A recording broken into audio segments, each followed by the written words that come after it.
നിങ്ങൾക്ക് ആർക്കെങ്കിലും ധൈര്യമുണ്ടോ എങ്കിൽ ആ ഈ ടോയ്ലറ്റ് തുറന്നിട്ട് അതിനകത്തൊരു 5 മിനിറ്റ് നിൽക്കുകയാണ് എങ്കിൽ ഞങ്ങൾ നിങ്ങൾക്കൊരു അവാർഡ് നൽകാം. കോതമംഗലം നിയോജകമണ്ഡലത്തിലെ ഈ മാർക്കറ്റ് പരിസരം ഇന്ന് ഏറെ മലിനമായ ഒരു അവസ്ഥയിലൂടെ കടന്നു പോവുകയാണ്.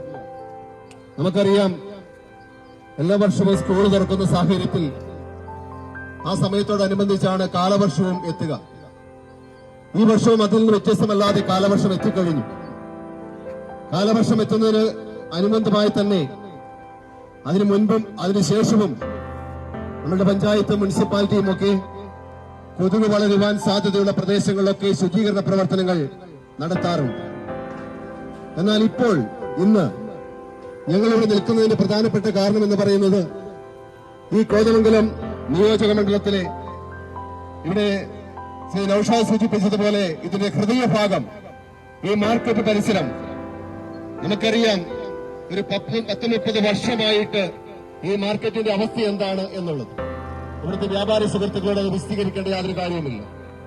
എന്നാൽ ഇന്ന് ഞങ്ങൾ ഇവിടെ നിൽക്കുന്നതിന്റെ പ്രധാനപ്പെട്ട കാരണം എന്ന് പറയുന്നത്, കേരളത്തിൽ അങ്ങോളം ഇങ്ങോളം പകർച്ചവ്യാധികൾ പടർന്നു പിടിച്ച്, പ്രത്യേകിച്ച് മഞ്ഞപ്പിത്തം, ഹെപ്പറ്റൈറ്റിസ് പോലുള്ള രോഗങ്ങൾ പടർന്നു പിടിച്ച് അനേകം ആളുകൾ മരണത്തോട് മല്ലടിച്ച് ജീവൻ പിടയുമ്പോൾ നമ്മുടെ ഈ തൊട്ടടുത്ത് ഗവൺമെന്റ് UP സ്കൂളിന്റെ ടൗൺ UP സ്കൂളിന്റെ തൊട്ട് പിറകുവശത്തായി മാർക്കറ്റിനോട് ചേർന്ന് ടൗൺ, അതുപോലെ തന്നെ നമ്മുടെ റവന്യൂ ടവറിനോട് ചേർന്ന് ഒരു ഈ ടോയ്ലറ്റ് നിർമ്മിച്ചിട്ടുണ്ട്. നിങ്ങൾക്ക് ആർക്കെങ്കിലും ധൈര്യമുണ്ടോ എങ്കിൽ ആ ഈ ടോയ്ലറ്റ് തുറന്നിട്ട് അതിനകത്തൊരു 5 മിനിറ്റ് നിൽക്കുകയാണ് എങ്കിൽ ഞങ്ങൾ നിങ്ങൾക്കൊരു അവാർഡ് നൽകാം. അതിന്റെ ക്ലോസറ്റ് മുഴുവൻ നിറഞ്ഞു കവിഞ്ഞ് ആ ക്ലോസറ്റിന്റെ ഉള്ളിൽ പുഴു ഞുളയ്ക്കുന്നത് മാതിരി കൊതുകുകൾ മുട്ടയിട്ട് ഞുളയ്ക്കുന്ന രംഗം നമുക്കിപ്പോൾ അതിൽ പോയി കാണാൻ സാധിക്കും. ഒരു മുനിസിപ്പൽ ഓഫീസിനോട് 100 മീറ്റർ അകലെയല്ല ഈ രംഗമെന്ന് നിങ്ങൾ ഓർക്കണം. ഒരു ഗവൺമെന്റ് UP സ്കൂളിൽ നിന്നും 10 മീറ്റർ അകലെയല്ല എന്ന കാര്യം നമ്മൾ ഓർക്കണം.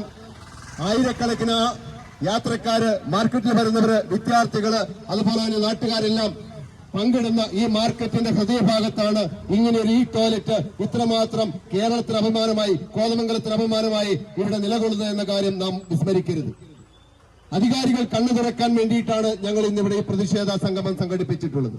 അല്പസമയം കഴിയുമ്പോൾ ഞങ്ങൾ മുനിസിപ്പൽ അധികാരികൾക്ക് ഇതിന് നിവേദനം കൊടുക്കുകയാണ്.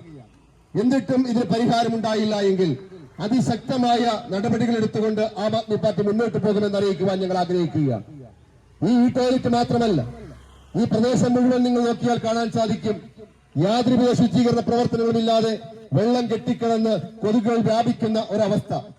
നമുക്കറിയാം, ഒരു മനുഷ്യൻ ഈ ഭൂമിയിൽ ജീവിക്കുമ്പോൾ അവന് ശുദ്ധമായ വായുവും ശുദ്ധമായ വെള്ളവും ശുദ്ധമായ മണ്ണും ശുദ്ധമായ ഭക്ഷണവും കിട്ടുവാനുള്ള അവകാശമുണ്ട്. ഒരു ജനാധിപത്യ രാജ്യമായ, ലോകത്തെ ഏറ്റവും വലിയ ജനാധിപത്യ രാജ്യമെന്ന് അവകാശപ്പെടുന്ന ഭാരതത്തിൽ ഇന്ത്യയുടെ ഏറ്റവും മനോഹരമായ ഭരണഘടന, ലോകത്തിലെ ഏറ്റവും മനോഹരമായ ഭരണഘടന അതിന് അനുവാദം നൽകുന്നുണ്ട്, അവകാശം നൽകുന്നുണ്ട്. ഇതിനെല്ലാം ലംഘിച്ചുകൊണ്ടാണ് ഇവിടെ ഇത്തരത്തിലുള്ള ഒരു പ്രക്രിയ നടക്കുക. അതുകൊണ്ട് കോതമംഗലത്തിന്റെ മുനിസിപ്പൽ അധികാരികൾ ജനങ്ങൾ തെരഞ്ഞെടുത്ത് വിട്ടവരാണ്. ഈ രാജ്യത്തിന്റെ ക്ഷേമത്തിന് വേണ്ടി, വികസനത്തിന് വേണ്ടി, ജനങ്ങളുടെ നന്മയ്ക്ക് വേണ്ടി പ്രവർത്തിക്കുവാൻ ഉത്തരവാദിത്തപ്പെട്ടവരാണ്. അവർ ചെയ്യുമെന്ന് ഞങ്ങൾ പ്രതീക്ഷിക്കുകയാണ്.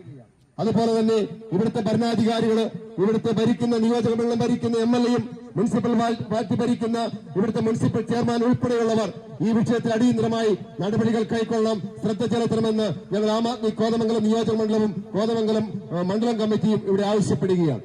അതുകൊണ്ട് ഇത്തരത്തിലുള്ള പ്രത്യാഘാതങ്ങൾ ഉണ്ടായി ജനങ്ങളുടെ ജീവൻ നഷ്ടപ്പെട്ടതിനു ശേഷം ഏതെങ്കിലും കാര്യങ്ങൾ തീരുമാനമെടുക്കുന്ന ആ പ്രക്രിയയിൽ നിന്ന് നമ്മൾ മാറേണ്ടിയിരിക്കുന്നു. ഒരുപക്ഷെ രാഷ്ട്രീയം ഒരു വശത്ത് നിൽക്കാം, ജനക്ഷേമം മറ്റൊരു വശത്ത് നിൽക്കാം. അതൊക്കെ മാറ്റിവെച്ചിട്ട് ജനങ്ങളുടെ നന്മയ്ക്ക് വേണ്ടി, നാടിന്റെ വികസനത്തിന് വേണ്ടി, ജനങ്ങളുടെ ക്ഷേമത്തിന് വേണ്ടി പ്രവർത്തിക്കുന്ന സംവിധാനങ്ങൾ ഇവിടുത്തെ ജനപ്രതിനിധികൾ ഉണ്ടാക്കണമെന്ന് ഞങ്ങൾ ആഗ്രഹിക്കുകയാണ്, ആവശ്യപ്പെടുകയാണ്. അതുകൊണ്ട് ഇത്തരം വിഷയത്തിൽ കോതമംഗലം മുനിസിപ്പാലിറ്റി എത്രയും പെട്ടെന്ന് ഈ ടോയ്ലറ്റ്, അതും ആർക്കും പ്രയോജനമില്ലാത്ത ഒരു മൂലയിൽ കൊണ്ടുവച്ചിട്ട് അത് കൊതുക് വളർത്തൽ കേന്ദ്രമാക്കി മാറ്റി ജനങ്ങളിലേക്ക് രോഗാണുക്കളെ പകർന്നു കൊടുക്കുന്ന ഒരു സംവിധാനമാക്കി, ഒരു ഫാക്ടറിയാക്കി മാറ്റുന്ന ഈ അവസ്ഥയിൽ നിന്ന് നമുക്ക് മാറ്റമുണ്ടാകണം. അതിനുവേണ്ടിയിട്ട് ഇവിടുത്തെ അധികാരികൾ ശ്രദ്ധ ചെലുത്തണമെന്ന് ആവശ്യപ്പെടുന്നു. അല്ല എങ്കിൽ അതിശക്തമായ പോരാട്ടവുമായി ഞങ്ങൾ മുന്നോട്ട് വരും എന്ന കാര്യം ഓർപ്പിച്ചുകൊണ്ട് ഞാൻ എന്റെ വാക്കുകൾ അവസാനിപ്പിക്കുന്നു.